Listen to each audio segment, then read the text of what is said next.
2025 ହେବ ସୁଭଦ୍ରାର ବର୍ଷ। ଏଥିରେ ମହିଳାମାନଙ୍କୁ ବର୍ଷକୁ 2 ଥର ନୁହେଁ ମିଳିବ 3 ଥର ସୁଭଦ୍ରା ଟଙ୍କା। ସୁଭଦ୍ରା ଯୋଜନାକୁ ନେଇ ଏମିତି କିଛି ବଡ଼ ଅପଡେଟ୍ ଦେଇଛନ୍ତି ଉପମୁଖ୍ୟମନ୍ତ୍ରୀ ପ୍ରଭାତୀ ପରିଡ଼ା। ଚତୁର୍ଥ ପର୍ଯ୍ୟାୟ ସହ ମାର୍ଚ୍ଚ 8 ତାରିଖ ଏବଂ ରକ୍ଷାବନ୍ଧନରେ ସୁଭଦ୍ରା ଟଙ୍କା ମିଳିବ। ଏନେଇ ବର୍ତ୍ତମାନ ସର୍ଭେ ଚାଲିଥିବା ବେଳେ ଜାନୁଆରୀ ମାସ ପ୍ରଥମ ସପ୍ତାହ ଆଡ଼କୁ ପୂରା ସର୍ଭେ ସରିବ।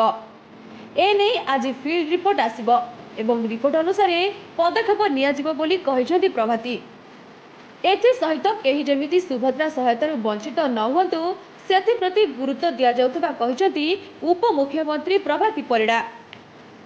तेबे कहि रखुछु बीजेपी सरकार आसिबा परे चलित वर्ष जून रे प्रथम थर पई राज्य रे आरंभ होइतिला सुभद्रा योजना। ଏହା ପରଠାରୁ ବିଭିନ୍ନ ପର୍ଯ୍ୟାୟ ଦେଇ ବର୍ତ୍ତମାନ ପର୍ଯ୍ୟନ୍ତ ଦିଆ ଚାଲିଛି ସୁଭଦ୍ରାର ପ୍ରଥମ କିସ୍ତି। ଏ ପର୍ଯ୍ୟନ୍ତ ସମସ୍ତ ଯାଞ୍ଚ ପ୍ରକ୍ରିୟା ସହ ପ୍ରଥମ କିସ୍ତିର ତୃତୀୟ ପର୍ଯ୍ୟାୟ ଟଙ୍କା ଦିଆସାରିଥିବା ବେଳେ ଏହି ଡିସେମ୍ବରରେ ମିଳିବାର ଥିଲା ସୁଭଦ୍ରା ଚତୁର୍ଥ କିସ୍ତି। ହେଲେ ଆବେଦନକାରୀଙ୍କ ବିଭିନ୍ନ ତ୍ରୁଟି ଯୋଗୁଁ ଏନେଇ ଏବେ ଯାଞ୍ଚ ପ୍ରକ୍ରିୟା ଆରମ୍ଭ ହୋଇଥିବା ବେଳେ ଘରେ ଘରେ ସର୍ଭେ କରୁଛି ସୁଭଦ୍ରା ଟିମ୍। ଆଉ ସର୍ଭେ ସରିବା ପରେ ଜାନୁଆରୀ ଆଡ଼କୁ ମିଳିବ ସୁଭଦ୍ରାର ଚତୁର୍ଥ କିସ୍ତି। आउ यहाँ पर पुणी मार्च 8 रे मिलिबो सुभद्रार तृतीय किस्ती टंका। Bureau report DNK live.